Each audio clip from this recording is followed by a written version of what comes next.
Vamos nos preparar para o culto solene.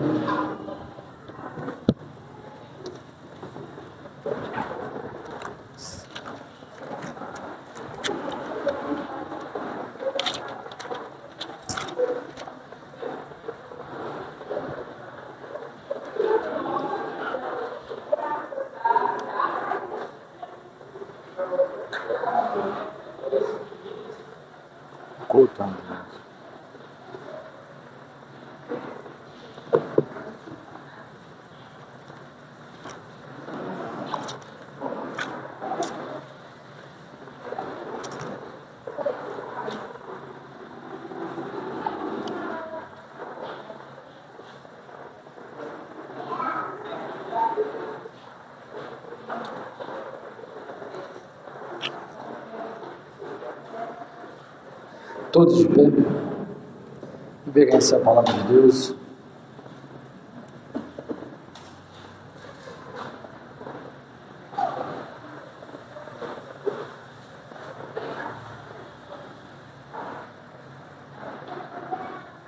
Salmo de número 92.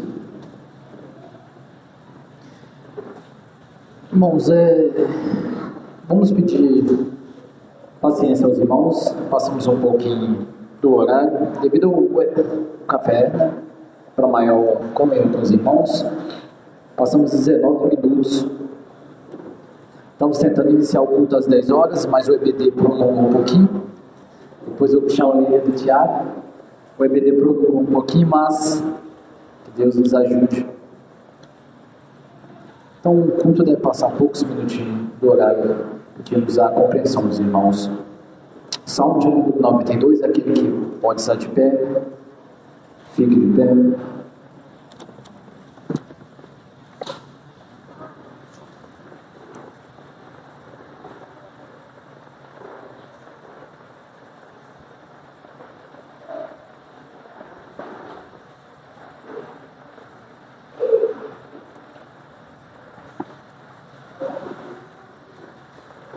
Vamos à leitura.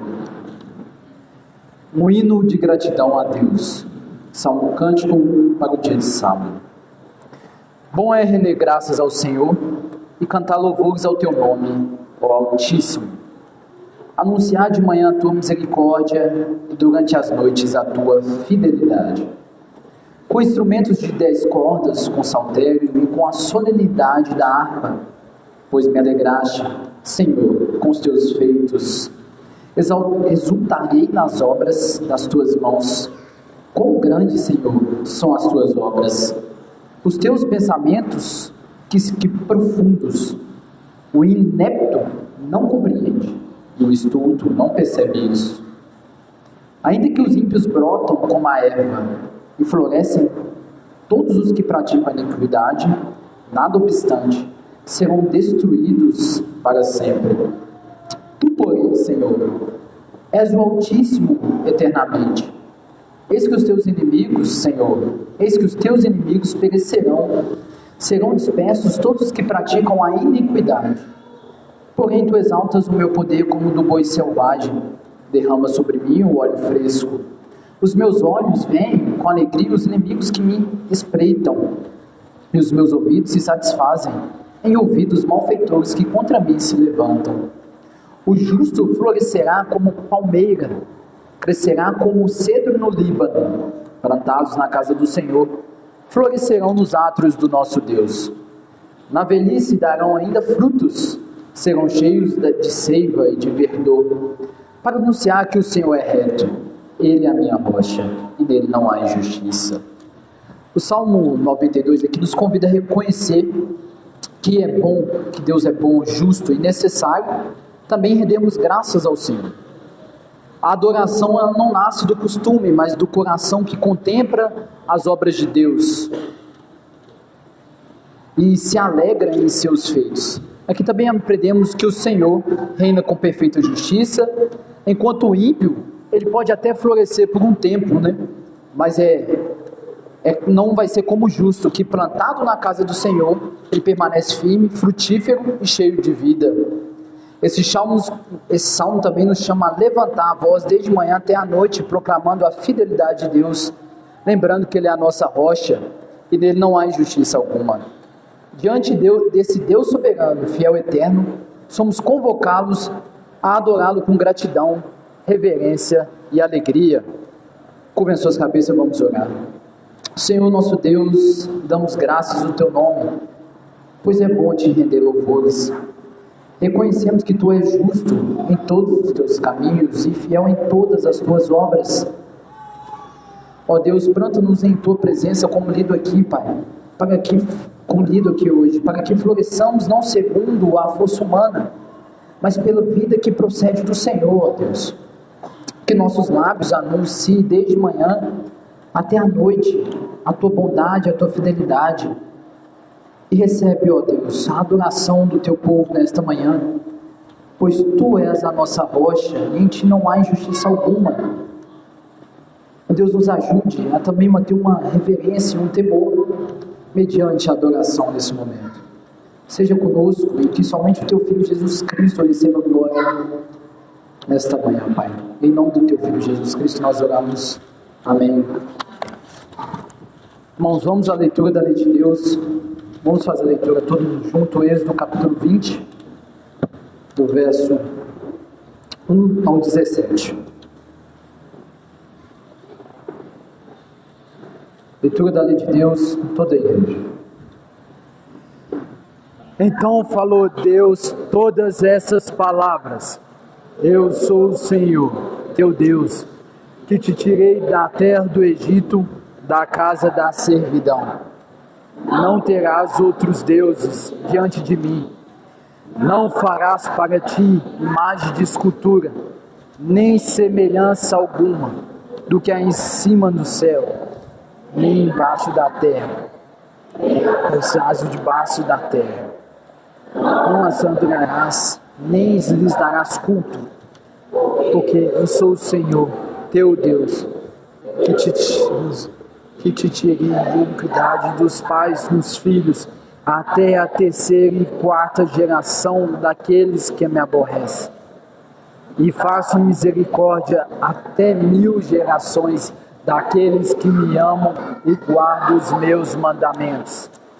Não tomarás o nome do Senhor, teu Deus, em vão, porque o Senhor não terá por inocente o que tomar o seu nome em vão.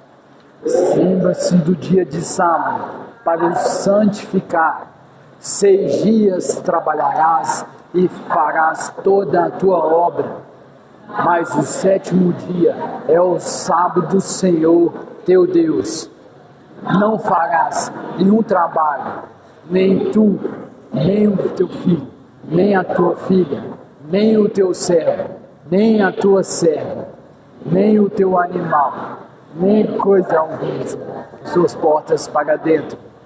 Porque em 6 dias fez o Senhor os céus e a terra, o mar e tudo que neles há, e ao 7º dia descansou.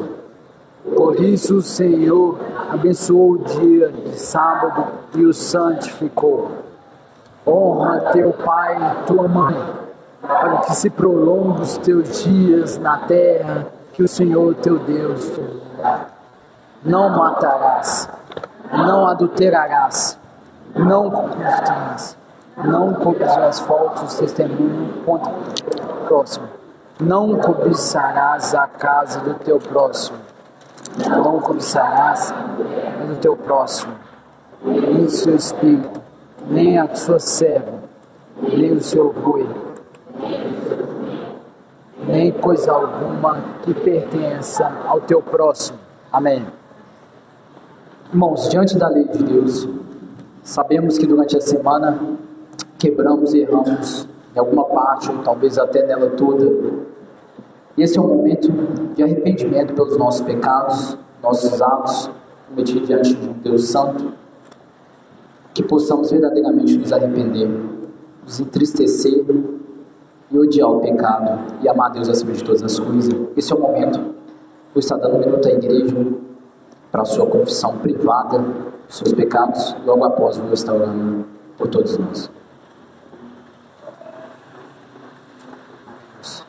Sou falho, miserável, pecador. Sou desgraçado, pobre.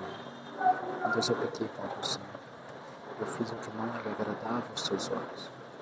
De modo, Senhor Jesus, que o Senhor por me falar e por me teu julgar. Ó Deus, me ajude a ser santo, me ajude a ter olhos santos, Pai, me ajude a buscar o Senhor acima de todas as coisas, Pai. Me ajude, tire de meu ídolo a idolatria. Seja conosco, Pai. Seja conosco, Pai. Seja comigo, me ajude a te amar, Pai. Me livre de amar o pecado, Pai. Tenha misericórdia de mim. Tenha misericórdia, Deus. Nos ajude a odiar o pecado mais do que todas as coisas. Me ajude, Pai. Me ajude a amar minha esposa como cristã na igreja. Me ajude a criar minha filha na disciplina, no santo temor da tua palavra. Oh, Deus, tenha misericórdia de mim. Tenha misericórdia da minha família. Eu errei. Me ajude, me dê uma vida santa, Pai. Me dê uma vida santa. Eu sou desgraçado, Senhor. Me ajude, seja comigo, Pai. Floresça os frutos do teu Espírito em nós, Senhor Jesus. Seja conosco. Senhor Deus, santo, justo. Ó Deus, chegamos à tua presença não confiando em nossos méritos, mas apelando para a tua misericórdia. Reconhecemos, Deus, que temos pecado contra ti, Senhor Jesus. Pensamentos, palavras, atitudes, omissões. Muitas das vezes somos omissos, Pai. Nosso pecado está sempre diante de nós. Não temos como encobri-lo. Mas erguemos a nossa voz, a tua igreja está aqui, Deus. E te pedimos que purifica-nos segundo a tua graça. Lava-nos completamente da nossa iniquidade e crie em nós um coração puro, Deus. Renova em nós um espírito reto, quebrantado, pois sabemos que não te agrada, Senhor Jesus, em palavras vazias, em sacrifícios de tolo, mas de um coração humilde, contrito, quebrantado. Ó Deus, não nos rejeite da tua presença. Senhor, não retire de nós o seu favor. Restaura-nos a alegria da sua salvação, Deus. Sustenta-nos com um espírito obediente, para que a gente não viva para nós, mas para a tua glória, Senhor Jesus. Confessamos nossa falha aqui nesse momento como igreja, nossas negligências, nosso orgulho, nossa frieza espiritual durante essa semana. Tem misericórdia de nós, Deus. Tem misericórdia de nós. Tem misericórdia de nós segundo o teu amor leal, Senhor Jesus. Ensina-nos a andar em retidão, em piedade verdadeira, amar a santidade, a qual sem santidade ninguém verá a Deus. Nos ajude a viver dependentes inteiramente de ti, Pai. Tudo isso, Pai, nós te pedimos, nós te clamamos, suplicando, em nome do teu Filho Jesus Cristo. Amém. Irmãos, vamos ao primeiro cântico, Salmo 90, que se trata da eternidade de Deus e a transitoriedade do homem. Cantemos toda a igreja.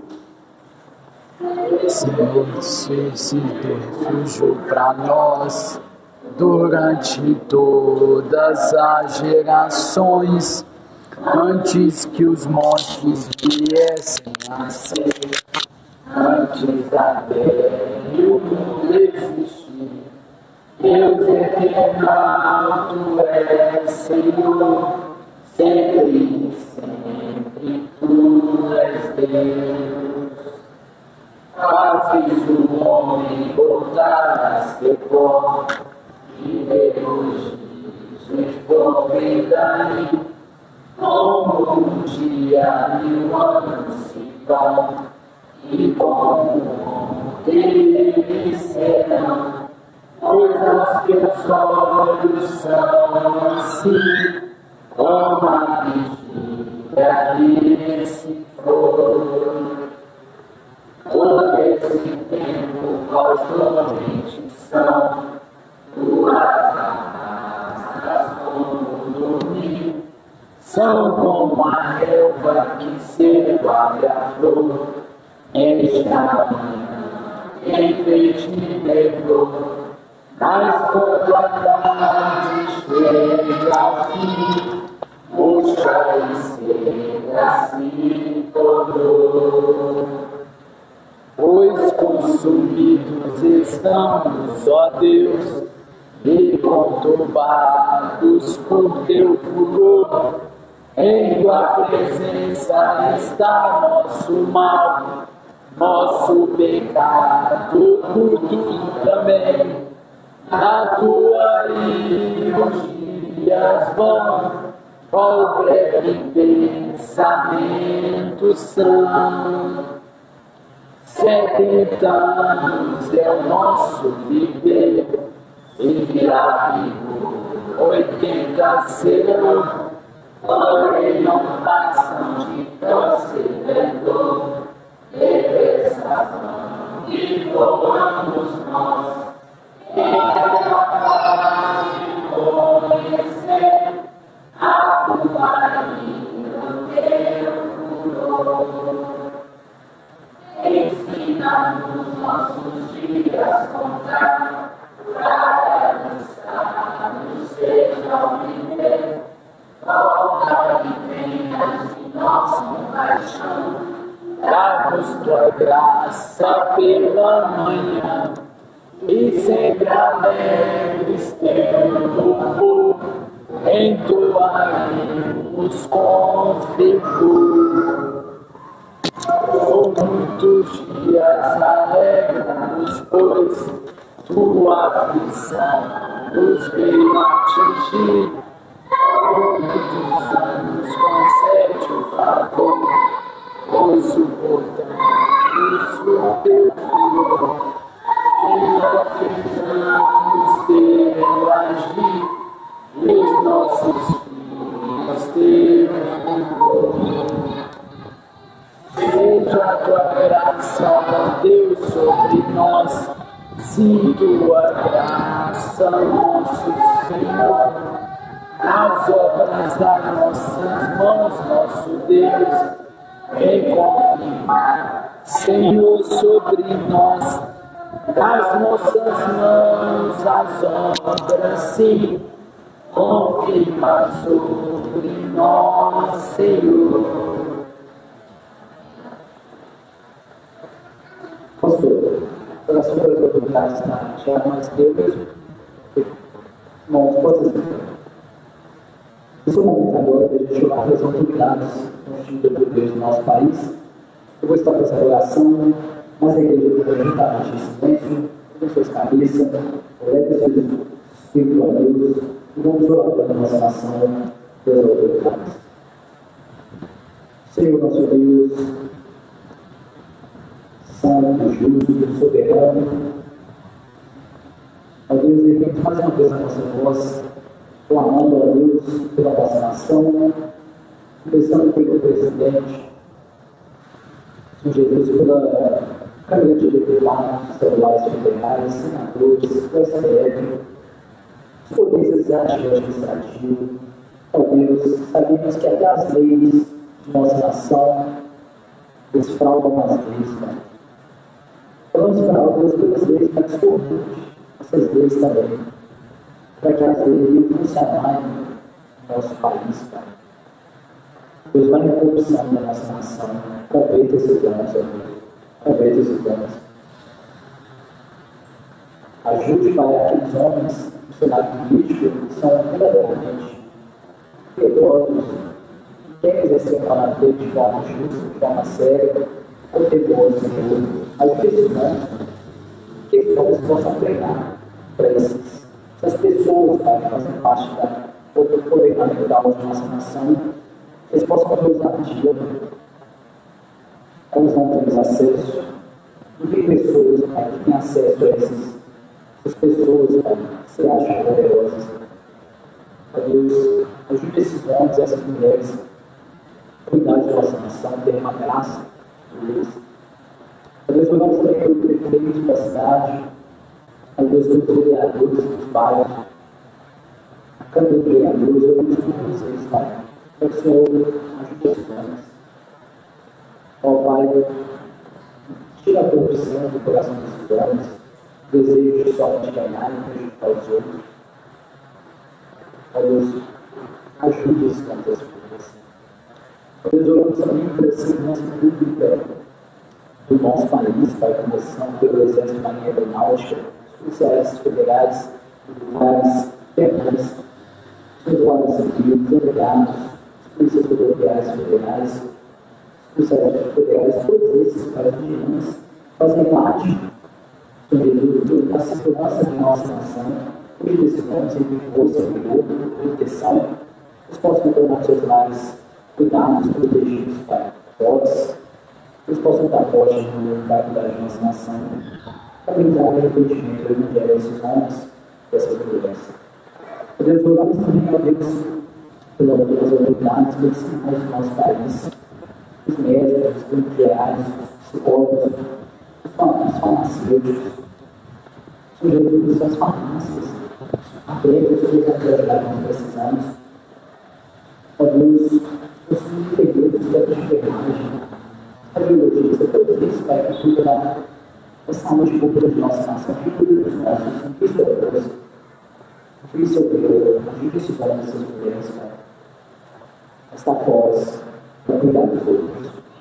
Deus, oramos pelas autoridades eclesiásticas do nosso país, os pastores, os ministros de Deus, os vereadores, envie a sustentação da força, do teu povo, cuide desses homens, cuide da coluna batista formada no Sudeste, por uma graça sobre os pastores, que fazem parte dessa comunhão, as igrejas, Pai, alicerçadas juntas nessa comunhão, a batista reformada na Nova, mais próxima de nós, em Sete Lagoas, pastor Bruno, pastor Carlos, o pastor Tiago, para a gente tão longe para nos ajudar. Ó Deus, eu tenho um braço sobre essa igreja, continue cuidando, continue guardando, agradecendo a Deus, Jesus por essa igreja.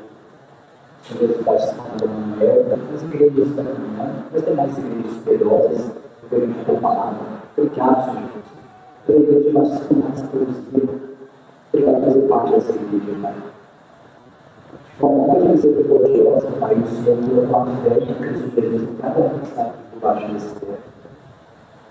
A fé de nós, Pai. O Senhor não poderia escolher que não terá dessa fé. Pai, o Senhor foi misericordioso. Que demos graça por isso. Somos infinitamente gratos. Nada que a gente possa fazer vai pagar isso.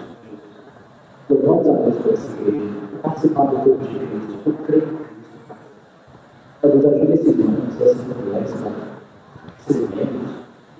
Ó Deus, ajude os maridos, as esposas, os seus devidos papéis, solteiros, os viúvos, os adolescentes, as crianças, aqueles que se preparam, Deus, para Deus, Pai. Esse relacionamento do Pai, cristão, a santidade, os doidos. Deus, tudo que ele vai se falar, Deus, recute nossas crianças, nos estivermos perto. Ó Deus, derrama muita graça sobre essas famílias, para que possam nascer cada vez mais em piedade. Ó Deus, cuide dos enfermos, Maria de uma coisa de saúde, está sempre conosco, visita, derrama graça, saúde, vigor, ajuda a nossa igreja a prestar apoio, Pai. Não precisamos viver só de oração, mas também de ação. Nos ajude, Pai, a praticar a teologia que a gente não dá frente. Seja conosco, Pai, nos ajude, Deus. Nos ajude. Podemos ser assim, alguém que está fazendo um ato de misericórdia, cuidando do seu Pai, que você conseguir ver algum Pai dessa nossa diferente. Uma graça do Senhor Pai da nossa. Para a nossa vai se revelando, que pode a nossa uso de novo o reino do Evangelho. Cuide os processos especiais da igreja, Pai, para as formações e a eles não acreditar no Vamos Jesus, nós oramos te agradecemos. Irmãos, todos de pé, vamos à segunda palavra cantada, Salmo 47, se trata de Deus sobre a terra.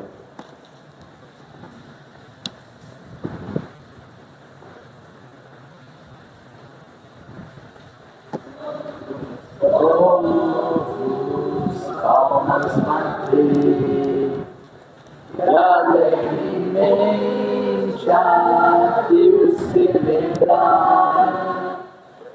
De toda a terra é o grande rei, Senhor tremendo, Altíssimo Deus, todos os povos o submeteram, os nossos pés as nações, a nossa herança Deus escolheu, a glória de Jacó que ele amou. Por entre aclamações Deus subiu, o Senhor sobre o som de clarins, salmo diária, Deus nosso Rei, canta louvores, canta Yahvé, de toda a terra se eleve, salmo diário, canta e louvor, ó sabiamente salmos cantar ao Rei de toda a terra, o Senhor, sobre as nações,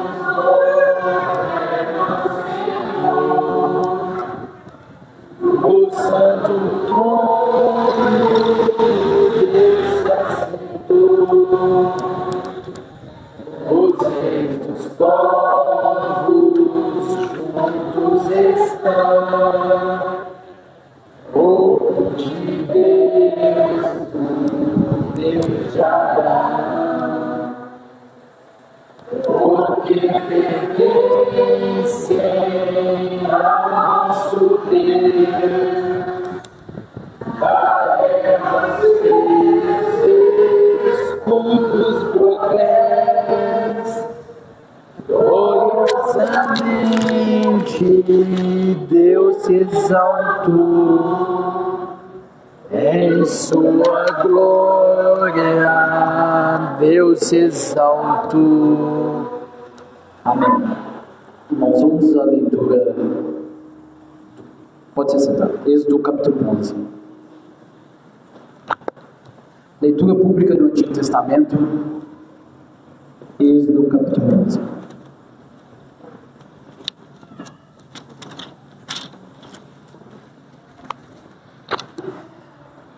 Esse capítulo vai tratar que Deus anuncia que a 10ª praga do Egito.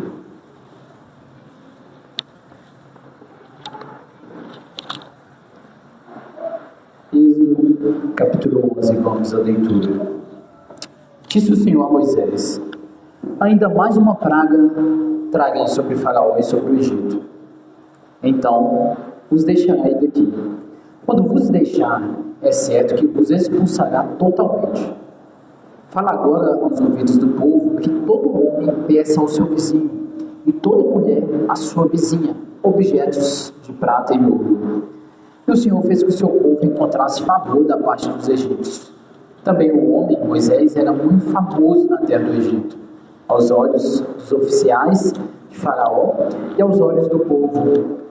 Moisés disse: assim diz o Senhor: cerca da meia-noite passarei pelo meio do Egito, e todo o primogênito na terra do Egito morrerá, desde o primogênito de Faraó, que se assenta no seu trono, até o primogênito da serva que está junto à mão, e todo o primogênito dos animais.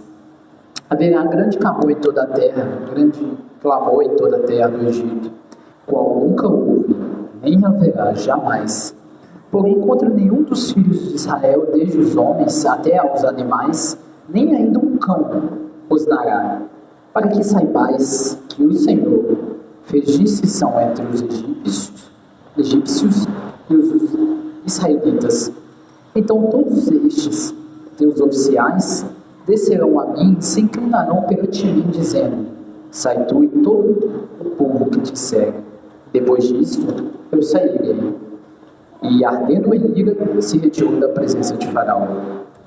Então disse o Senhor a Moisés: Faraó não vos ouvirá, para que as minhas maravilhas se multipliquem na terra do Egito. Moisés e Arão fizeram todas essas maravilhas perante Faraó, mas o Senhor endureceu o coração de Faraó, que não permitiu que saíssem da sua terra os filhos de Israel. Irmãos, temos um momento agora de oração pelos projetos da igreja. Vou estar orando, a igreja, com muita reverência, com as suas cabeças, vamos orar. Senhor Deus, Deus Santo, Deus grandioso, Deus que cuida de tudo, Deus que governa e determina cada coisa, nada sai do seu controle. Ó Deus, oramos pelos projetos da igreja, da IPRCL. Oramos pela abertura do CNPJ, ó Deus. Continue dando continuidade. Ó Deus, oriente cada irmão nesse processo, Senhor Jesus. Envie os recursos necessários para que a igreja esteja de conformidade com as leis, Pai. Nos ajude, Pai, na abertura desse CNPJ. Provê para nós, Pai, esses documentos. Ajude em todos os processos que for preciso, Pai. Ó Deus, mediante a prefeitura, os órgãos, as tribunas, os juízes, todo o papel que for passado em mãos de homens, que vai junto com a mão do Senhor, para que possa acontecer, Pai, de forma clara, de forma efetiva, a abertura desses documentos a qual a igreja precisa tanto. Oramos também, Pai, pelo processo, Pai, do episcopado, do pastoreio, do pastorado, Pai. Levante homens piedosos, Pai, homens que desejam servir o Teu reino, homens que amam o Senhor acima da esposa, acima dos filhos, que amam o Senhor acima de todas as coisas e, consequentemente, Ele vai estar amando a sua esposa, vai estar amando os seus filhos e amando a igreja do Senhor. Deus, pois aquele que não sabe, que não governa bem a sua própria casa, como cuidará da casa de Deus, como diz em 1 Timóteo capítulo 3. Então que esses homens, Pai, que possam arder nesses homens a chama, Pai, de cuidar do rebanho do Senhor, a vontade, o zelo, a devoção, ó Deus, uma entrega. Sabemos que não é fácil, mas é o Senhor que capacita. Ó Deus, oramos para eles, que surgem homens, Pai, almejando o episcopado, almejando o pastorado, e aqueles que já estão em preparação, derrama graça sobre esses homens, derrama sobre eles, ajude esses homens, Pai. Oramos também, Pai, pelo processo futuro de diáconos, Pai. Levanta homens, Pai, devotados a servir o Teu reino, devotados a servir o corpo de Cristo, Pai. Homens, exemplos nos lares, exemplos no trabalho. Deus, ajude esses homens. Levante vigor, forças. Traz prazer, Senhor Jesus, em servir ao Senhor. Pois a Tua palavra fala que é um prazer servir a Deus. Que nasça isso, que fortaleça isso no coração desses homens. Oramos pelos processos de melhorias na Tua igreja. E tudo, Senhor Jesus, nós te apresentamos e colocamos em Tuas mãos. Nos ajude. Seja conosco, em nome do Teu Filho Jesus Cristo. Nós oramos. Amém. Irmãos, a palavra está com...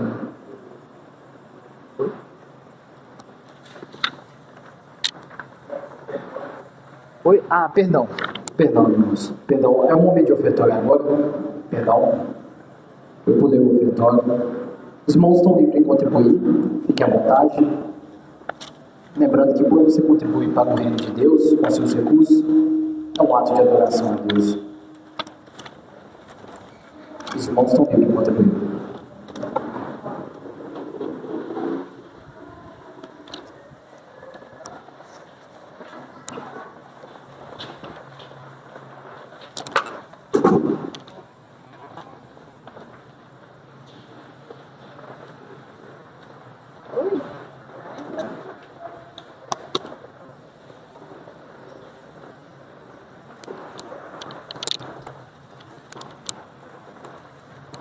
Bom, agora sim, a palavra está com Daniel Lucas.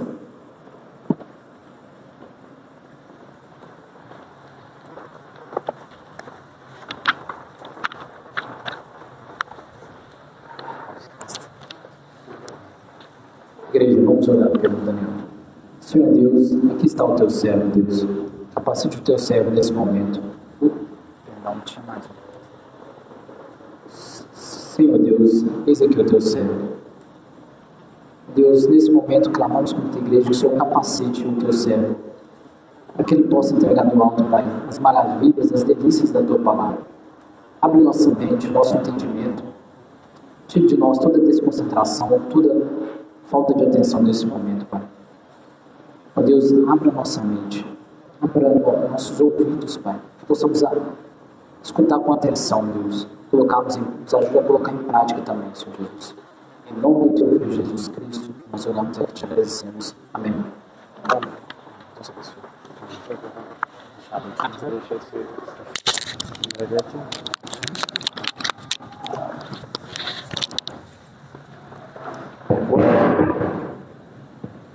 Dá para mexer, não?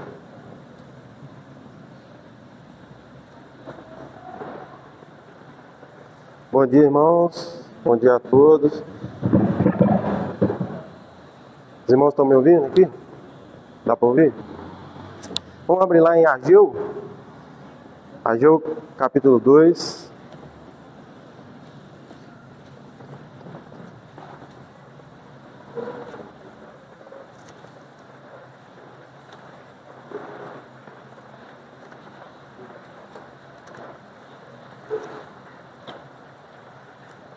Agora assim já começa a gincana de Natal, né? Já estou vendo quem está com dificuldade em abrir em Ageu. A gente já vai vendo.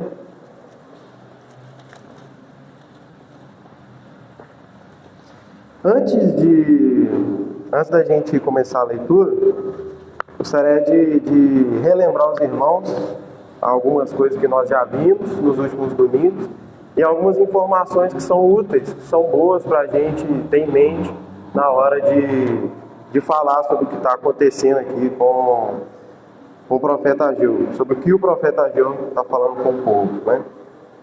Nos últimos domingos a gente viu sobre o exílio de Israel e o que sucedeu com esse povo, a queda de Jerusalém, a ascensão do Império Babilônico, também a queda desse Império Babilônico. E é importante que a gente lembre que nesse tempo de exílio e durante toda a história, o Senhor é que esteve por trás de cada ascensão de cada império. Obrigado. De cada rei, né? Nenhum rei, como nós vemos lá em Daniel, né? Capítulo 2, em várias outras passagens, nenhum rei, nenhum império ascende ou decai sem que seja a vontade de Deus, sem que seja os decretos do Senhor. Não é nada por acaso. Nenhum dos eventos da história acontece por acaso. Eu imagino que vocês bem sabem disso. Nós não acreditamos no acaso. E vocês podem me dizer, né? Nós cremos sim que é tudo obra do Senhor. Só que vai além disso. É bom lembrar que Deus não faz nada do que Ele faz. Nenhum império que sobe ao poder, nenhum rei que sobe ao poder é por algum ato arbitrário de Deus. Não é pelo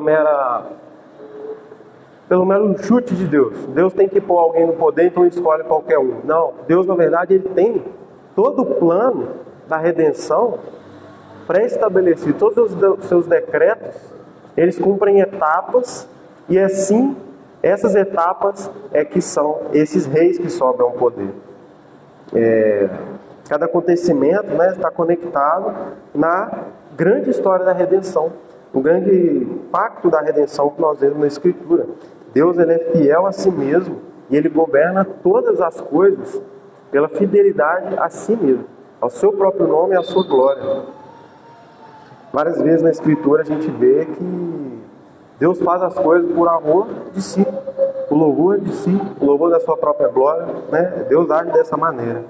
Então nada do que aconteceu com Israel nesse período foi algo arbitrário de Deus, algum ato impulso, que Deus agiu por impulso. A gente pode até dizer que foi combinado com Israel. Os irmãos bem lembram que vai acontecer logo nas passagens de Êxodo que nós estamos lendo, a lei. Deus faz um pacto com Israel. Esse pacto está também em Êxodo 20, que a gente costuma ler, né, a lei. E quando Deus faz esse pacto, que é importante para nós lembrar aqui, que esse pacto ele é condicional. Deus faz um trato com Israel, onde Deus dá a parte de Deus, que cabe a Deus cumprir, e a parte de Israel, que cabe a Israel cumprir. Esse pacto, Deus faz um acordo com Israel e diz o seguinte: se vocês obedecerem a minha lei, se vocês obedecem esses mandamentos, vão acontecer tais coisas. E eu prometo a vocês bênção quando vocês me obedecem. Se vocês me desobedecem, se vocês quebram a sua parte no pacto, desobedecem essa lei, vai vir sobre vocês maldições. Vai vir sobre vocês coisas que vocês não vão gostar. E tudo isso já estava registrado, tudo isso já estava escrito. Então é quase como se fosse combinado com Israel, né? Nada do que aconteceu foi surpresa para Israel. Lá em Deuteronômio 28, né, onde o Senhor promete as bênçãos e as maldições, lá no versículo 36, ele está escrito assim: o Senhor te levará a ti e a teu rei, que tiveres posto sobre ti, a uma nação que não conheceste, nem tu nem teus pais, e ali servirás a outros deuses, ao pau e à pedra. Então, se Israel desobedecesse, não era nenhuma coisa que poderia talvez acontecer, é uma coisa que certamente aconteceria.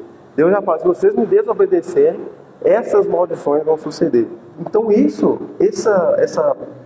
esse período que Israel está vivendo já foi predeterminado por Deus. Deus já tinha prometido essas coisas. Israel foi negligente, Israel foi desobediente. E em toda a história da redenção, nesse pacto da redenção, toda a história se desenvolve em vários pactos, né? É isso que nós vemos, e isso é importante para o que a gente vai ver aqui em Ageu, que como Deus revelou através de um pacto lá no Êxodo, como Deus revela através de pactos, Deus se revela também a nós hoje através de um pacto. Nós vamos ver isso. E os profetas, por muito tempo, eles alertaram a Israel que eles estavam em desobediência. Nós vimos isso nas últimas pregações, em Neemias, em Daniel, que Israel estava, através da idolatria e pela rebeldia, sua incredulidade, eles estavam rejeitando a Deus, eles estavam pecando contra Deus, quebrando o pacto. E os profetas, o trabalho de todos os profetas, e o que nós vimos em Jeremias, era o que? Alertar Israel: vocês estão saindo, vocês estão quebrando o pacto, vocês estão se desviando do caminho. E os profetas fizeram isso durante seus ministérios, mas Israel permaneceu de cabeça dura, de coração endurecido. A gente vê em inúmeras passagens o alerta que Deus faz através dos profetas, né, o que aconteceria. E Deus também fala através dos profetas que Ele vai suscitar o Império Babilônico. Ele vai dominar Israel. Israel bem fez o que fez. Israel continuou endurecido, continuou desobediente e rebelde, até que o Império Babilônico realmente veio.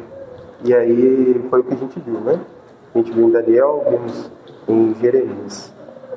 Bom, o que está acontecendo agora com Israel? Depois eu recomendo os irmãos a ler o capítulo 1 de Ageu também.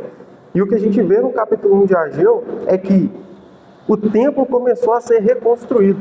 O templo que fora destruído pelo Império Babilônico, totalmente destruído, ficou só as ruínas. A sua obra, a sua reconstrução tinha começado no capítulo 1 de Ageu, quando Deus fala através de Ageu a primeira vez.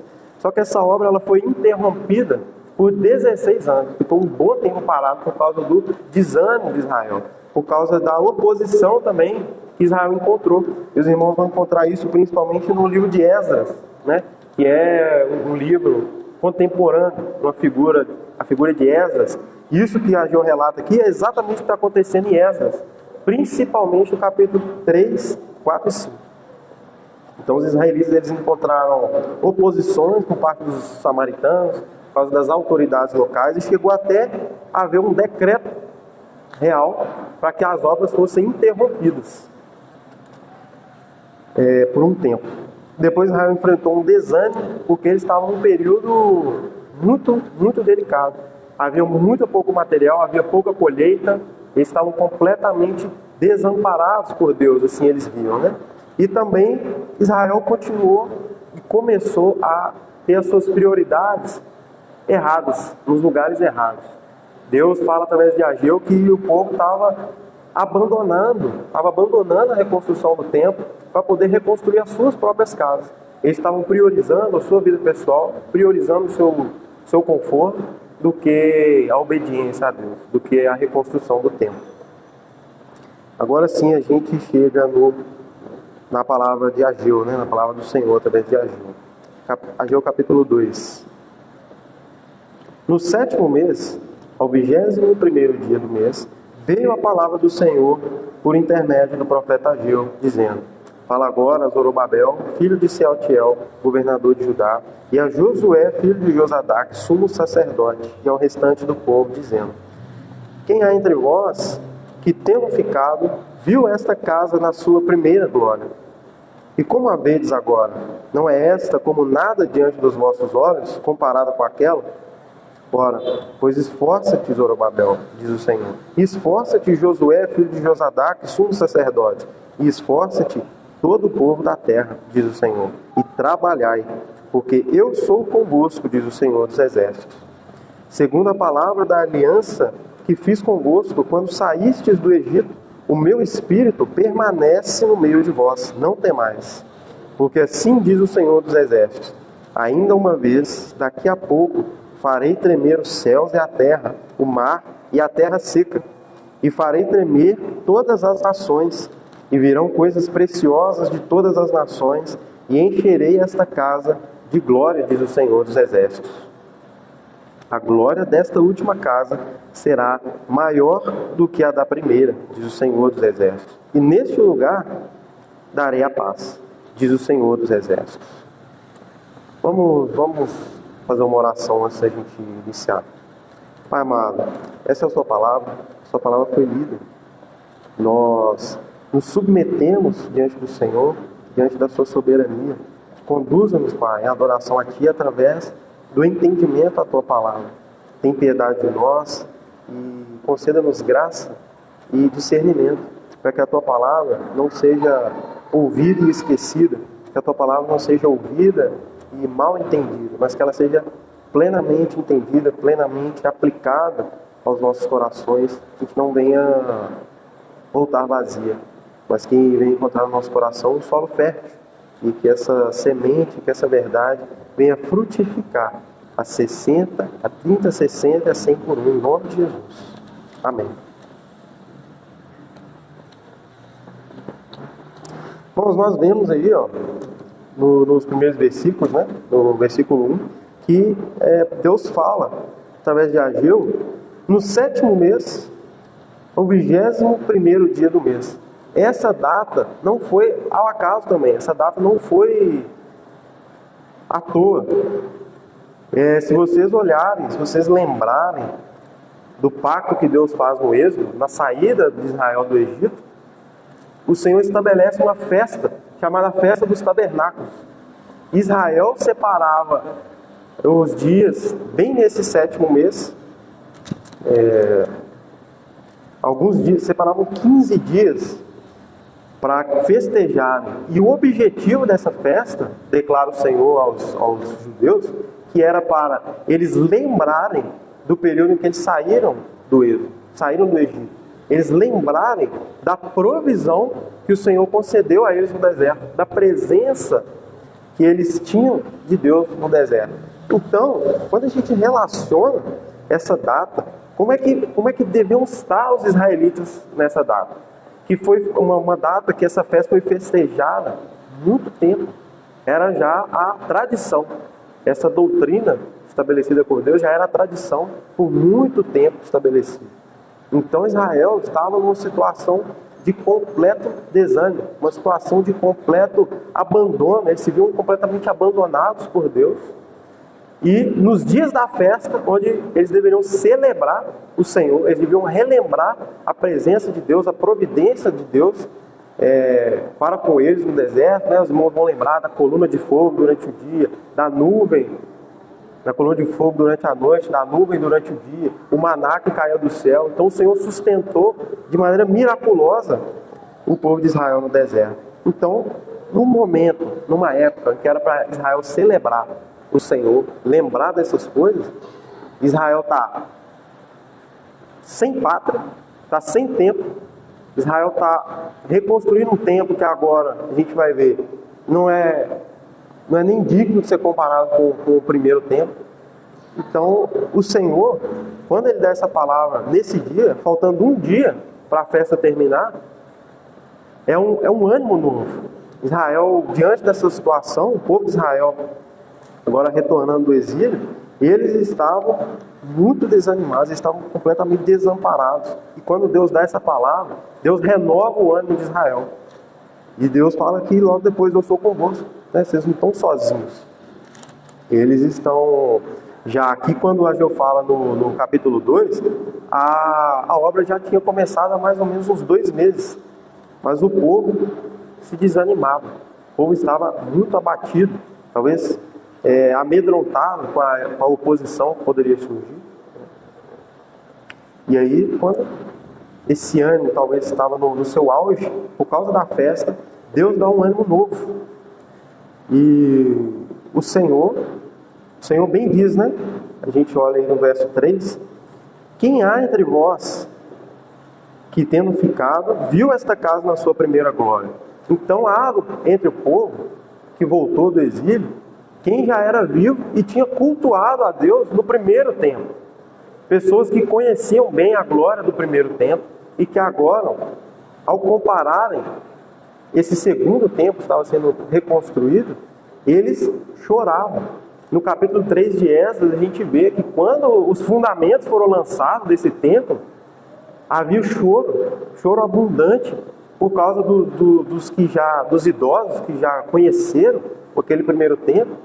Eles estavam inconsoláveis, porque aquele templo em nada se parecia, em nada lembrava a glória do primeiro templo. Então o Senhor fala: como é que vocês veem essa casa agora? Não é essa como nada diante dos seus olhos? De fato, Deus está mostrando que Deus mostra aqui que Ele está ciente do que está acontecendo. Realmente essa casa é nada. Realmente esse templo é nada. E esse é o motivo, né, do desânimo de Israel. O povo estava desencorajado e comparava a construção desse templo com o templo de Salomão, né?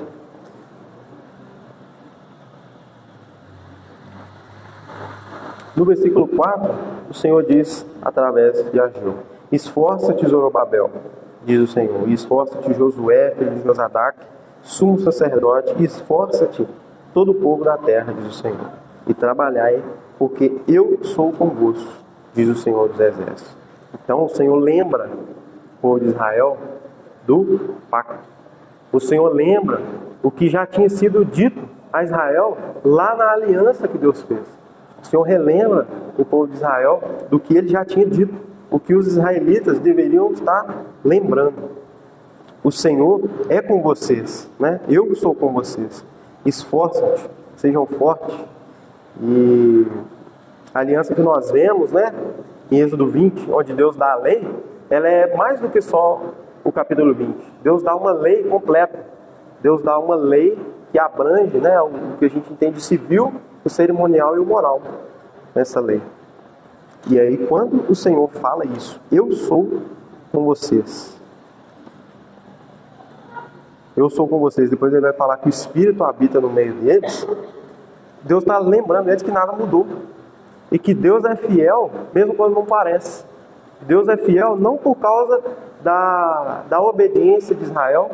Deus é fiel, Deus permanece fiel, não por causa das virtudes que Israel cultivava, do que qualquer coisa que Israel poderia oferecer ao Senhor. Não. Deus é fiel, Deus permanece fiel, Deus permanecia com eles, porque Ele mesmo disse que permaneceria. Quando Ele diz a Josué que jamais o desampararia.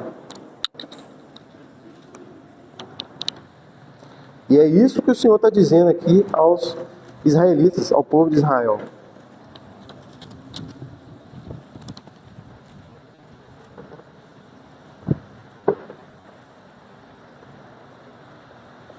esse povo havia se esquecido das promessas.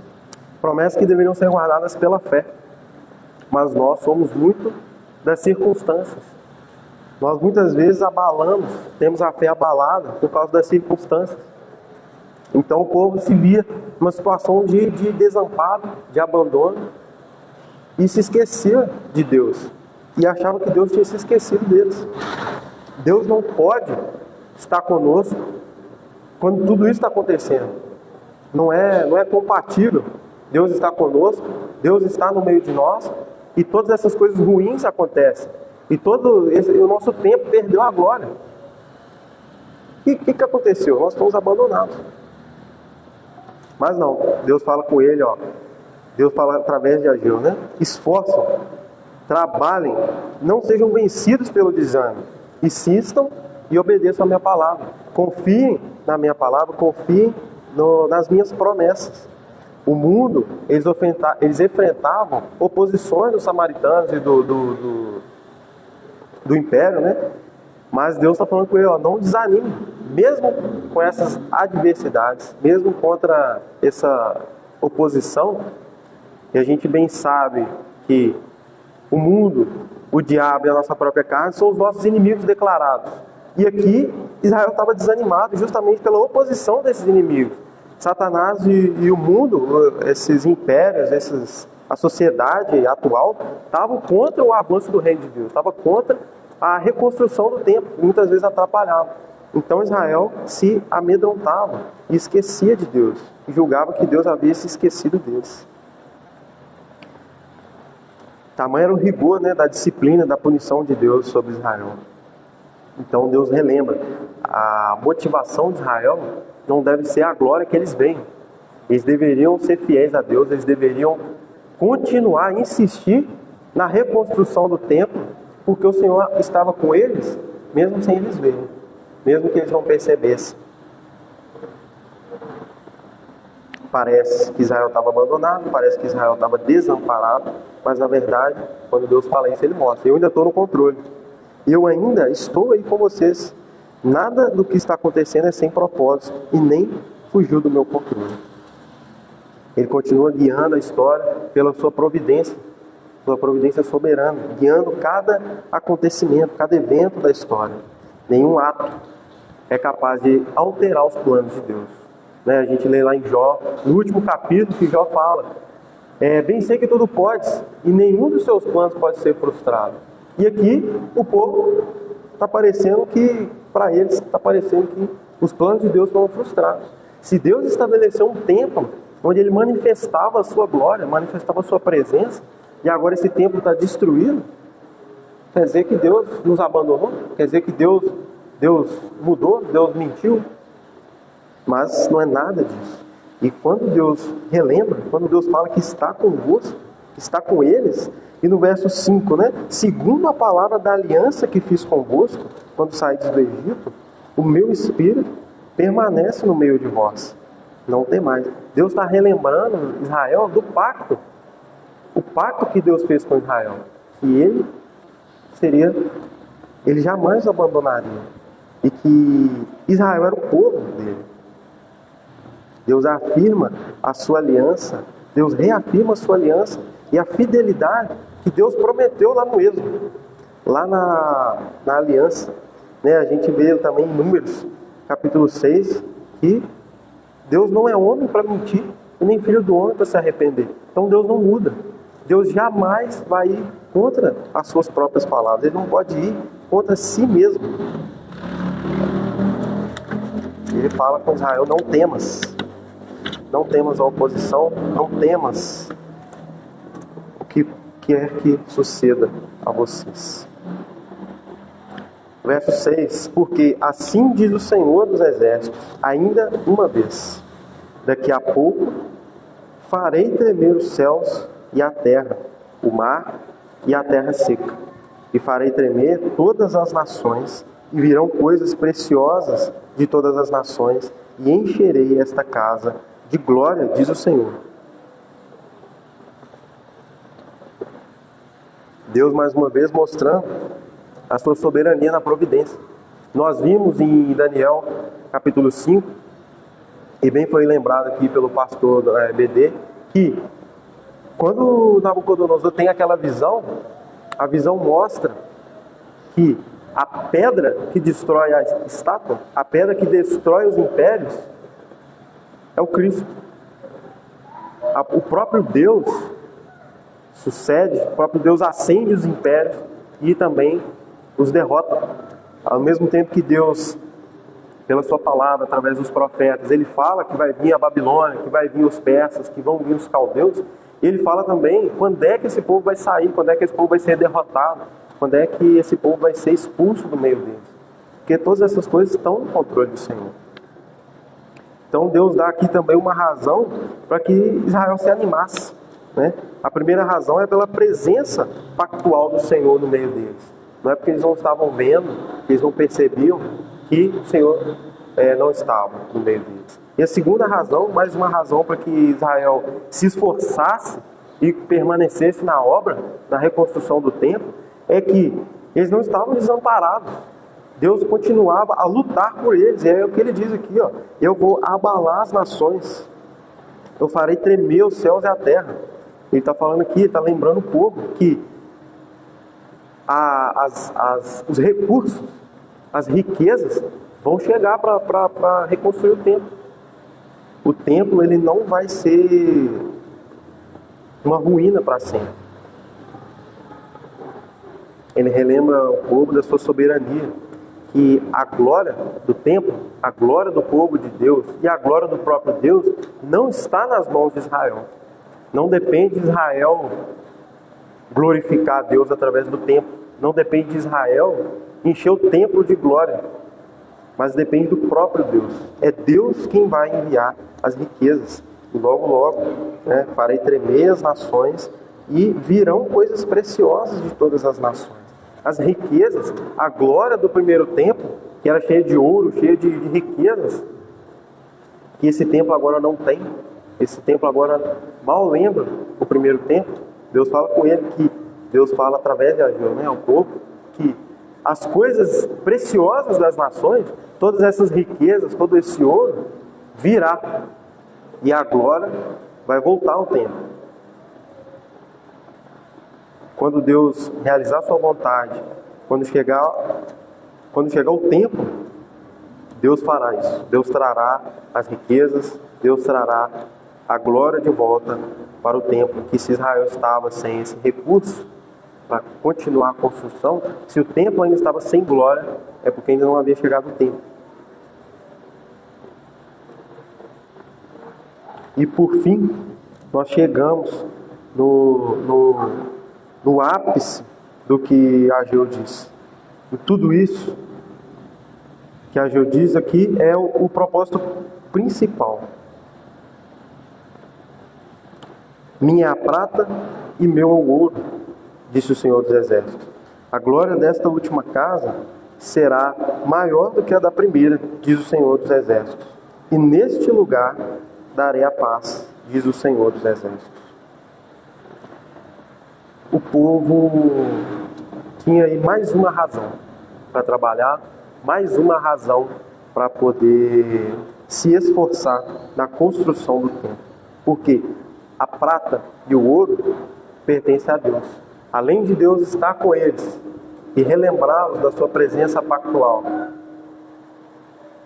além de Deus lutar por Israel e mover reinos e mover impérios para que seus decretos sejam cumpridos, Deus fala com eles que o ouro e a prata é meu. Meu é o ouro e minha é a prata. Deus está lembrando Israel, Deus está estabelecendo a confiança de Israel na sua promessa, de que o trabalho de Israel não era em vão. Ao reconstruir o templo, ao se esforçar e trabalhar para reconstruir o templo, Israel não deveria colocar sua confiança na reconstrução do templo. Não deveria colocar sua expectativa e sua esperança no seu próprio trabalho. Mas que Deus é quem iria recompensá-los. É Deus quem iria trazer a glória de volta ao templo. Que não era a responsabilidade de Israel. trazer a glória de volta ao templo, porque a prata, o ouro pertence ao Senhor e não a Israel. Israel está nas mãos do Senhor, assim como as riquezas do mundo estão nas mãos do Senhor. Ele é soberano e dono de toda a riqueza e vai enviar os recursos necessários. No verso 8 ele diz então que ele é dono de tudo, que a sua soberania não tem fim.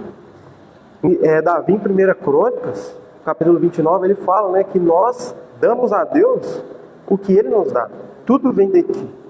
E se nós temos alguma coisa, nós só temos porque foi o Senhor que nos deu.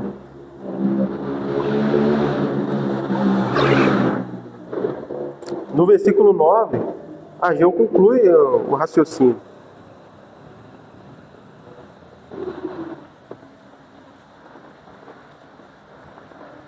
Dizendo assim: a glória desta última casa será maior do que a primeira, diz o Senhor dos Exércitos, e nesse lugar darei a paz, diz o Senhor dos Exércitos. A glória da última casa vai ser maior.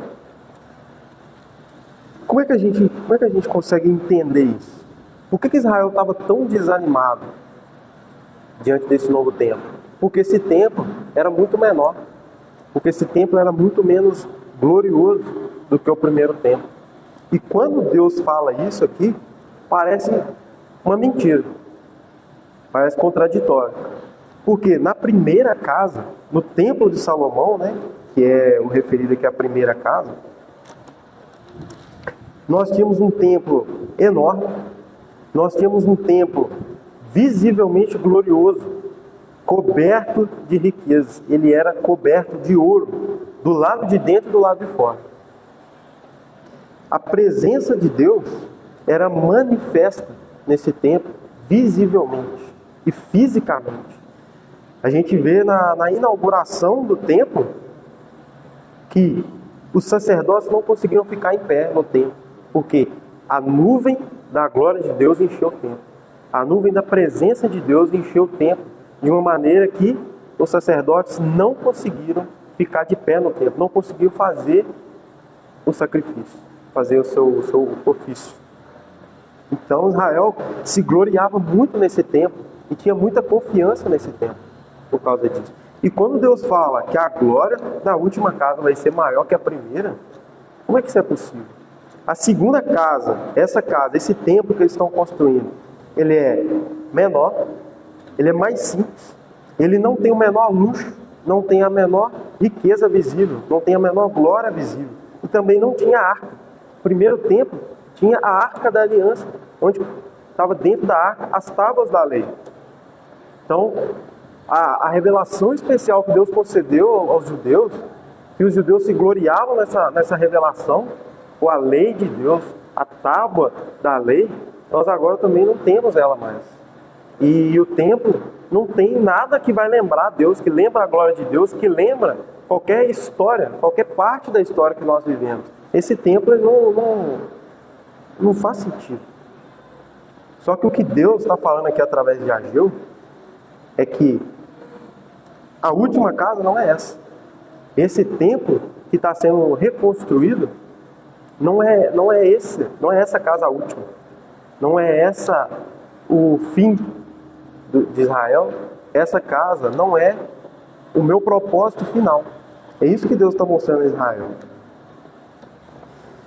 E aí vocês talvez perguntem, mas Israel teve outro templo? Não. Um templo físico não. Um templo arquitetônico não teve depois. E Deus está mostrando a Israel que o ouro não representa a glória de Deus fielmente. Não é o ouro que vai trazer a glória de Deus verdadeira. Deus está mostrando que o templo aqui, ele é tipológico. Deus está mostrando através dessa palavra e também da inferioridade do segundo templo, que o templo maior, que a glória maior da última casa, não é essa, não é do templo terreno, não é de um templo, de um prédio. É, na verdade, do Cristo que viria.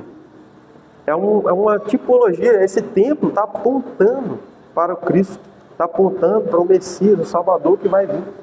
Deus está falando com eles, não se preocupem, a glória da última casa vai ser maior. Esse templo não tem como ser mais glorioso do que o primeiro, realmente, mas o último templo vai ser maior ainda que o primeiro. E esse último templo é o próprio Cristo.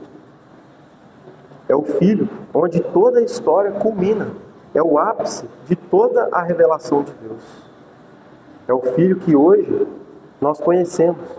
É o Filho, é o templo que foi exaltado com o nome acima de todo nome, que está acima de tudo e está hoje assentado à direita de Deus Pai. O templo, em todo o tempo, apontava para Cristo, apontava para o Messias que viria, era a sombra da luz que viria. E hoje nós já conhecemos, hoje a nossa revelação está completa. Deus fala através dessas palavras: o meu plano para o meu povo é muito maior do que um simples prédio, do que uma construção. Ele é mais importante do que isso.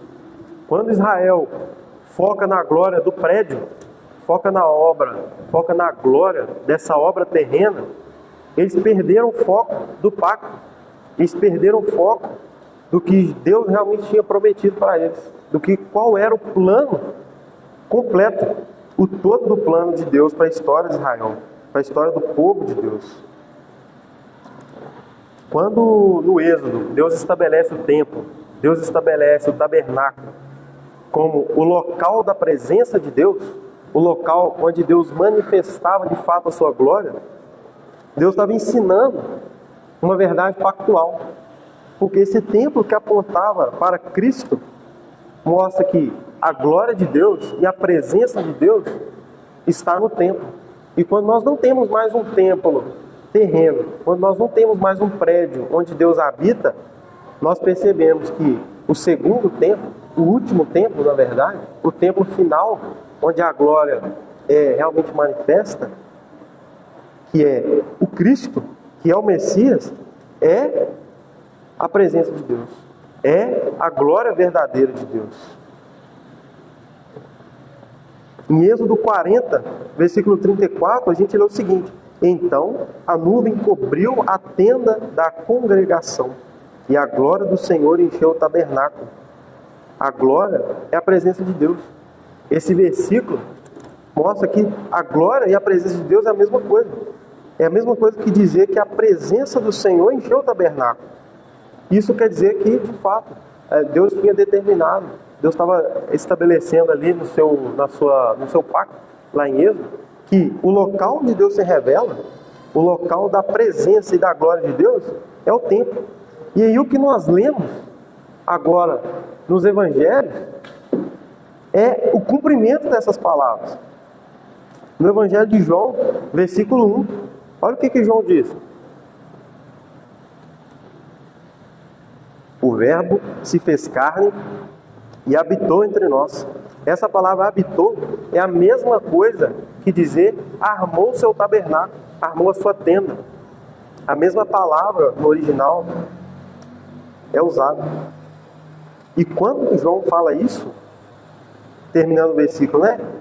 O Verbo se fez carne e habitou entre nós, cheio de graça e de verdade, e vimos a sua glória.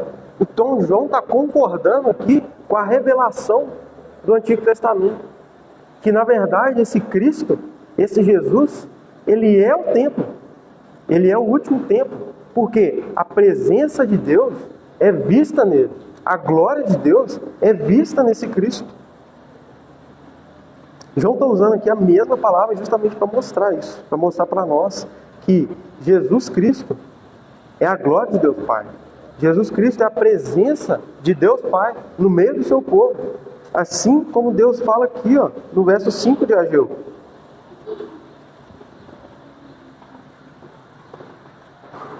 Quando saístes do Egito, o meu Espírito permanece no meio de vós. E aqui Jesus cumpre, mais uma vez. João está mostrando ao dizer essas coisas, que Jesus Cristo é a presença de Deus no meio do povo. É agora, não limitado a um templo, a um prédio, mas no Cristo. Quando Jesus é finalmente apresentado no templo, quando Jesus nasce, a palavra de Deus nos mostra isso. Quando Jesus, então, ele entra no templo para ensinar o templo recebe a glória de Deus. Jesus entra, é nesse mesmo templo. Quando Jesus entra no templo e ensina os judeus, e ensina as verdades, lembra os profetas, ensina os profetas, quando Jesus entra no templo, é a glória de Deus, é a presença de Deus entrando no templo. E aí a palavra se cumpre. A palavra de Ageu se cumpre, porque a presença real de Deus, a glória real de Deus, finalmente entrou no templo, finalmente se cumpriu.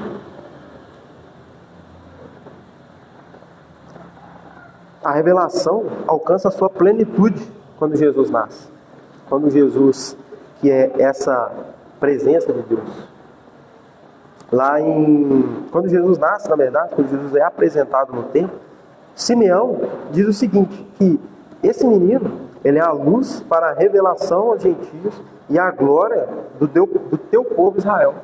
Aquele menino, aquele homem, era, de fato, o cumprimento de todas as promessas. O cumprimento para onde toda a lei apontava. A luz de qual todas as coisas eram sombra. Em Apocalipse 21, nós lemos o seguinte: nela não vi templo, porque o seu templo é o Senhor Deus Todo-Poderoso e o Cordeiro. Quando Jesus entra no templo para ensinar, é o próprio Deus entrando no templo para ensinar. Então essas palavras se cumprem, porque agora a presença de Deus no templo não é uma nuvem, é agora a exata expressão do ser de Deus que ensina o seu povo. Ele é o templo definitivo, ele é o templo final. Não há outro templo. Nós não nos juntamos nesse prédio porque esse é o lugar para adorar. As outras igrejas não se reúnem nos seus prédios porque aqueles são os lugares para adorar. Em João, nós vemos isso também. Jesus fala que em breve virá o tempo em que os adoradores verdadeiros adorarão ao Pai em espírito e em verdade. Porque não vai ser mais naquele templo em Jerusalém. E Jesus extingue o templo. Jesus agora é o templo perfeito, o último templo que há de vir. E aí Apocalipse fala, a gente é ensinado em Apocalipse que não há templo. Por quê? O próprio Deus é o templo. E hoje nós não nos reunimos aqui, nesse prédio, porque esse prédio tem a presença de Deus. Não. Nós cumprimos aqui o mandamento porque nós bem sabemos que o Espírito Santo de Deus habita em nós. E o templo, na verdade, é o próprio Cristo. Ageu não está prometendo para Israel aqui, não promete para nós, ou melhor, o Senhor não promete através de Ageu, um prédio maior, um prédio mais glorioso, um prédio com mais ouro, com mais riqueza visível, mais glória visível. Ageu está prometendo um templo verdadeiramente glorioso, um templo infinitamente mais glorioso do que qualquer templo. E esse templo é a presença de Deus encarnado. O ápice da revelação especial é o próprio Cristo, é esse templo. Tudo que os profetas falaram, tudo que a lei apontava, para onde a lei apontava, o que foi sombra no Antigo Testamento, foi cumprido em Cristo.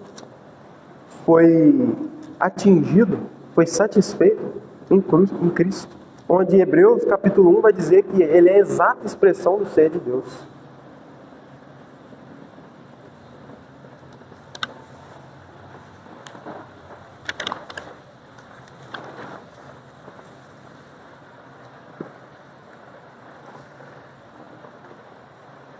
Quando Ageu revela essas coisas, quando Deus se revela ao povo no Antigo Testamento, o povo só tinha partes da revelação.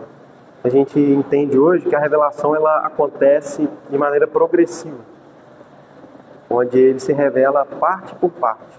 Então, o que Israel tinha de revelação de Cristo era o templo. Cada parte da lei, cada elemento do culto a Deus dado no Antigo Testamento era apontando para Cristo. Era sombra e um tipo de Cristo, do Cristo que viria.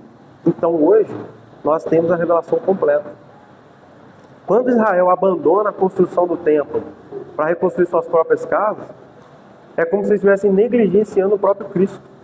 É como se eles estivessem abandonando a própria presença verdadeira e preferindo os seus próprios afazeres, preferindo a sua própria glória, o seu próprio conforto. E Deus fala no capítulo 1 que eles estavam construindo casas luxuosas para eles, enquanto o templo estava abandonado. Hoje, com a nossa revelação completa, nossa revelação especial completa, nós somos capazes de entender que a glória da última casa já veio. Que o Evangelho nos anuncia justamente as obras dessa glória, as obras dessa presença perfeita de Deus. Esse templo perfeito extinguiu qualquer outro, aboliu qualquer outro. Esse templo perfeito habita em nós. Esse Cordeiro perfeito e imaculado, que aboliu sacrifícios imperfeitos, como nós vemos em Hebreus, esse sumo sacerdote perfeito, que acabou de uma vez por todas com o sistema sacrificial, que acabou com a antiga aliança. Ele entrou no Santo dos Santos pela última vez e ofereceu a si mesmo como expiação pelos nossos pecados e satisfez em Deus todas as exigências morais que Deus queria. Tudo que nós precisávamos, tudo que nós poderíamos pedir e querer, o Senhor Jesus, esse tempo perfeito, cumpriu em Deus e cumpriu em nosso lugar. Ele nos reconciliou com o Pai. Nós éramos inimigos e agora somos filhos. Pela obra desse templo, pelos méritos desse templo, é que nós somos perdoados.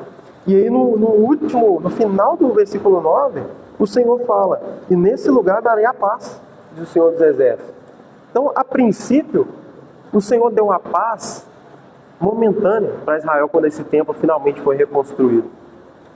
Israel teve uma paz e um conforto político, nacionalista, porque enfim eles tinham um templo, enfim eles tinham um lugar para adorar, enfim agora os conflitos estão terminados. Mas essa paz que Israel teve não foi uma paz perene, não é a paz final. Por quê? Logo depois Israel foi dominado de novo. Veio o Império Persa, veio os gregos, vieram os romanos. Então aquela paz não foi a última paz. De fato foi uma paz que Deus deu. Deus concedeu a Israel, enfim, uma paz, um descanso, um cessar de conflitos. Mas a Escritura, essa paz, ela aponta também para uma paz pactual, uma paz cristológica, que não tem o seu final, o seu propósito final e completo naquele momento. Essa paz também aponta para Cristo. A palavra diz que Cristo nos reconciliou com o Pai, né? Nós éramos inimigos. Nós éramos todos alvos da ira de Deus, do seu furor, do seu ódio. Em Salmos, né, fala que Deus odeia a iniquidade. Então nós éramos iníquos. Todos nós éramos iníquos, alvos do furor de Deus, do ódio de Deus. E esse tempo, esse último tempo, ele findou toda a ira de Deus sobre nós. Ele findou, cumprindo todas as exigências de Deus e nos concedendo agora a paz, a verdadeira paz, a paz final com Deus. Não a paz, uma paz terrena, uma paz política ou nacionalista, uma paz econômica, mas a paz com Deus Pai. O Deus Pai que é santo, como foi dito hoje aqui também já, 3 vezes santo. Que esse Deus 3 vezes santo é extremamente ofendido com os nossos pecados. Nós tínhamos uma dívida impagável com esse Deus por causa das nossas constantes ofensas contra Ele, as nossas constantes dívidas. E esse templo pagou a nossa dívida. Esse templo agora nos deu a verdadeira paz, nos reconciliou com o Pai. Essa paz aponta de fato para o Redentor. A promessa de Ageu, a promessa de Ageu no plano redentivo é essa paz. E Jesus fala: eu vos dou a paz, a minha paz vos dou, e eu não a dou como o mundo a dá. Essa paz que o Senhor nos concede, o Senhor Jesus nos concede, não é uma paz que qualquer coisa nesse mundo pode nos oferecer. Uma paz perfeita, uma paz com Deus. Isaías nos chama de príncipe da paz. Em Efésios, Paulo diz que Ele é a nossa paz. A paz não é qualquer coisa que nós podemos receber desse mundo, qualquer paz momentânea, qualquer conforto limitado, mas é a própria reconciliação com Deus pela obra redentora de Cristo. A paz não veio porque o templo ficou maior, porque o templo foi reconstruído. Herodes reconstruiu esse templo, ampliou esse templo depois, mas mesmo assim esse templo não foi como o primeiro. Então a paz não era por causa do templo. A paz veio quando Cristo entrou no templo. Quando esse templo perfeito entrou no templo. Hoje nós não aguardamos uma glória futura como sombra. Nós conhecemos o templo vivo. Conhecemos a presença encarnada. Conhecemos aquele que reconciliou os pecadores com Deus. Essa é a paz prometida, a paz que nós temos hoje. A paz que nós temos acesso através do nosso mediador perfeito, que é Cristo. Uma paz que excede todo entendimento. Uma paz que supera qualquer coisa. Uma paz que diz a palavra, nós não devemos andar ansiosos por coisa alguma. Se há preocupação quanto a dinheiro, quanto a bens, Ele é a nossa paz. Ele é o nosso conforto. Se há preocupação quanto aos nossos pecados, se há preocupação quanto à nossa condenação, Ele é a nossa paz. Ele finda a nossa preocupação, o nosso medo. Ele é a nossa paz e o nosso consolo. O apóstolo Paulo chama de consolo na carta de 2 Tessalonicenses. Ele é o nosso consolo. Nós temos aqui na igreja irmãos enlutados. Ele é a paz. Ele é a paz de vocês. A paz que excede todo entendimento. A paz e um consolo que nada nesse mundo é capaz de conceder. Amém? Que nós tenhamos nesse Cristo e nesse templo eterno, esse templo verdadeiro, a paz com Deus e a paz verdadeira. O cumprimento da lei, o cumprimento da revelação. Vamos orar. Pai amado, dou graças ao Senhor pela Tua palavra, que nos consola, que nos ensina e nos conduz num caminho reto, acima de todas as coisas. A Tua palavra chama a si mesmo de luz para o nosso caminho e lâmpada para os nossos pés. Que assim ela seja, Pai, e nós damos graças ao Senhor pela exposição dessa palavra, que consola o nosso coração, nosso pecado, as nossas dívidas ante ao Senhor, que não tínhamos como pagar. Ela foi paga pelo templo que veio e que hoje habita em nós. Nós nos colocamos diante do Senhor, Pai, como servos e filhos obedientes. Agora nós podemos nos achegar ao Senhor e clamar: Abba, Pai. Nós somos feitos filhos seus, não mais servos e não mais inimigos. Nós somos reconciliados, ó Deus. E essa verdade sustenta a nossa fé. Essa verdade nos perdoa os pecados. Essa verdade é que nos traz a paz. E hoje a paz que está sobre nós foi trazida pelo castigo que estava sobre ele. Obrigado, Senhor, pela reconciliação. Obrigado, Jesus, pelo perdão dos nossos pecados. Que essas verdades jamais sejam esquecidas, mas sejam sustentadas no nosso coração pelo Senhor, pela fé, pela Tua palavra, Pai. Em nome de Jesus. Amém.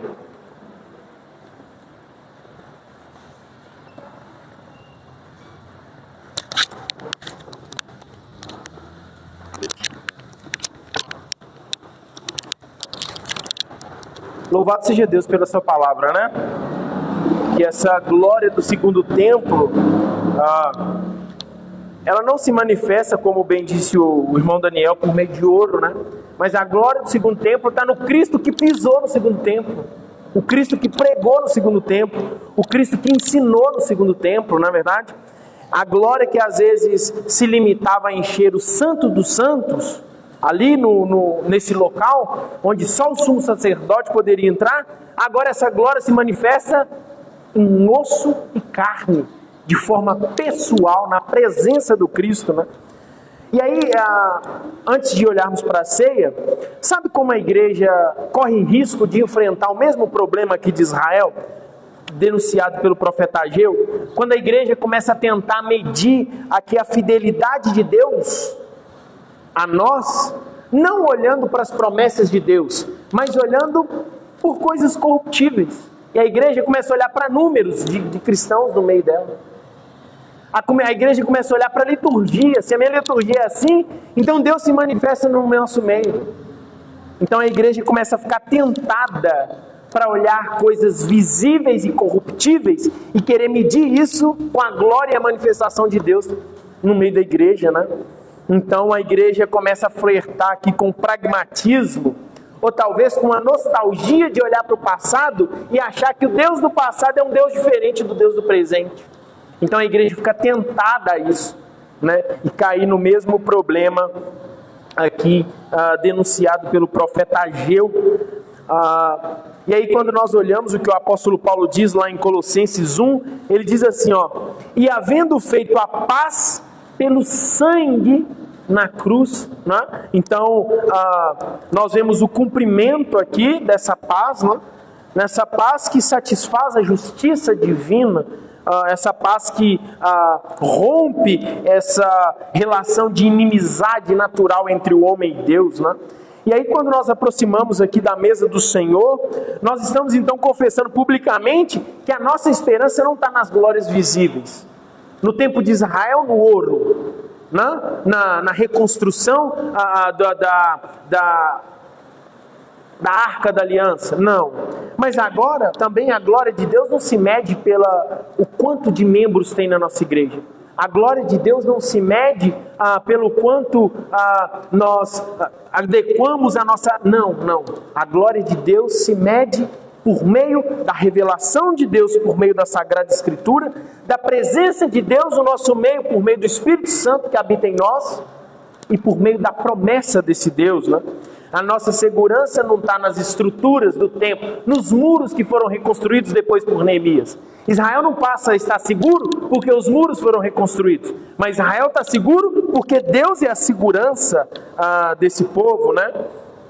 A vida está naquele que é a glória do Pai, que é o próprio Filho, que é o verdadeiro templo, não é verdade? Então, a ceia do Senhor ela não é uma proclamação, vamos dizer, que nós vamos gritar, mas é uma proclamação silenciosa, é uma proclamação poderosa de que a glória prometida veio, não em ouro, mas em carne. É uma proclamação silenciosa de que o sacrifício foi aceito, não o sacrifício de animais, que tinha que ser repetido todas as vezes, de tempo em tempo, mas não, o sacrifício do sangue, do corpo que foi partido, do sangue imaculado que foi derramado uma única vez, né? E a paz foi conquistada, não por negociação política, mas por substituição. É isso que acontece na cruz. Substituição. Era para nós estarmos lá. Cristo subiu no nosso lugar. Um sacrifício vicário em favor de outro, substitutivo, não é verdade? Então, essa paz, ela tem um nome, essa paz tem uma cruz, e essa paz nos chama à mesa hoje, para lembrar desse sacrifício substitutivo e vicário. Enquanto os irmãos vão distribuindo os elementos, lembre disso, se alegre nisso, nessa paz que se encarnou e conquistou a nossa paz plena.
sapato tá caindo.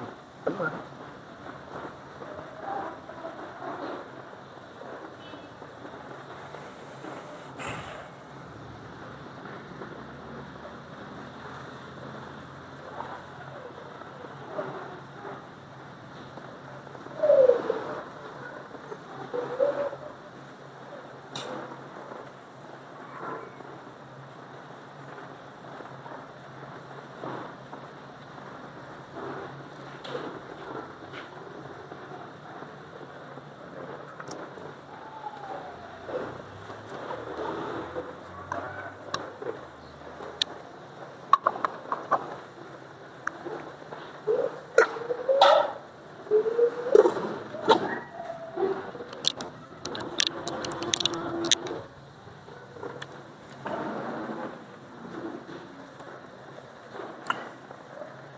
Em Mateus, Jesus diz: enquanto comiam, tomou Jesus o pão e, abençoando-o, partiu e disse, e deu aos discípulos, dizendo: tomai, comei, este é o meu corpo.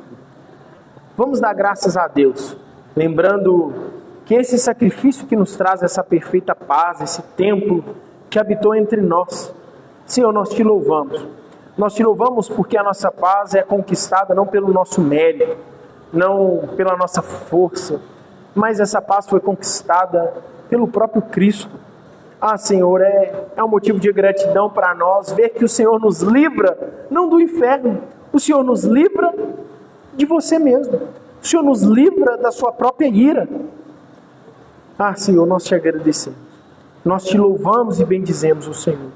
Te louvamos, ó Pai, por esse momento precioso no qual participamos, nesse corpo que foi partido, nesse memorial, nessa pregação visível, Senhor. Nós te damos graças e como igreja do Senhor, crendo na mediação eterna de Cristo, nós participamos em comunidade desse momento solene. Pode dar graças a Deus e participar. Graças a Deus.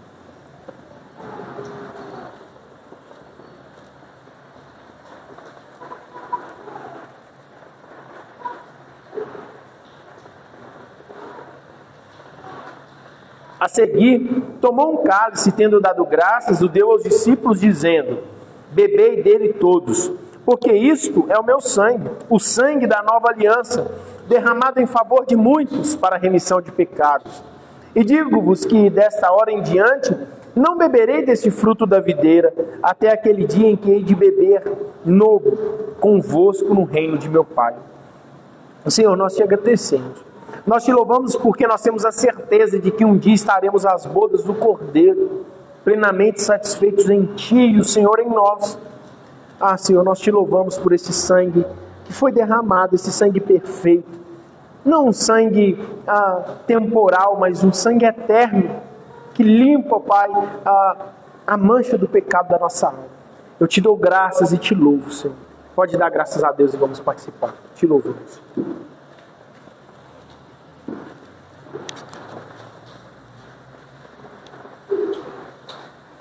Irmão Brian, ora por nós, agradecendo por este momento.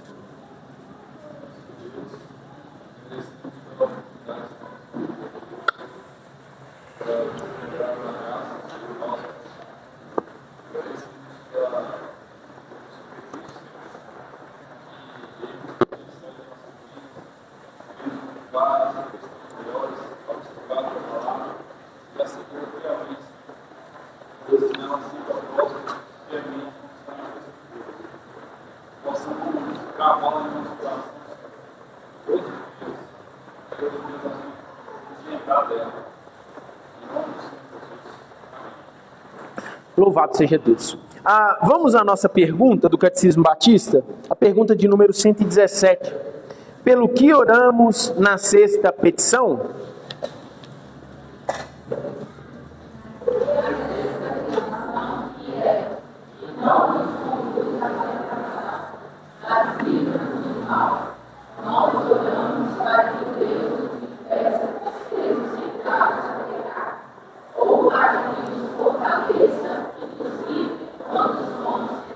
Louvado seja Deus. Nós vimos isso, né, na EBD, que Deus não é o autor do pecado e Deus ninguém tenta, né? Pelo contrário, Ele nos ajuda e nos livra da tentação. Vamos juntos cantar o Salmo de número 70?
Senhor, nós te agradecemos por esse momento prazeroso, por esse momento onde a sua presença se manifesta no nosso meio, onde podemos, ó Deus, cantar as suas verdades, ser edificados, participar da mesa do Senhor, ouvir, ó Deus, a tua palavra revelada.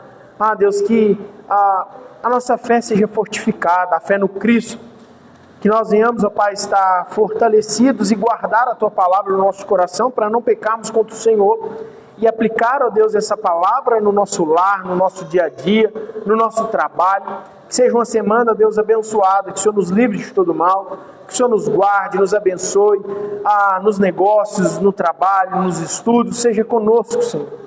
Como o Senhor mesmo prometeu que estaria conosco até o último dia. Essa é a sua promessa para nós, por meio de Cristo, e nós confiamos. Que o Senhor nos leve em paz para a nossa casa, Deus, e que esse dia venha continuar sendo um dia em que venhamos lembrar desse sacrifício redentivo, o dia do Senhor. Te louvamos e bendizemos o teu santo nome. Amém. Deus abençoe os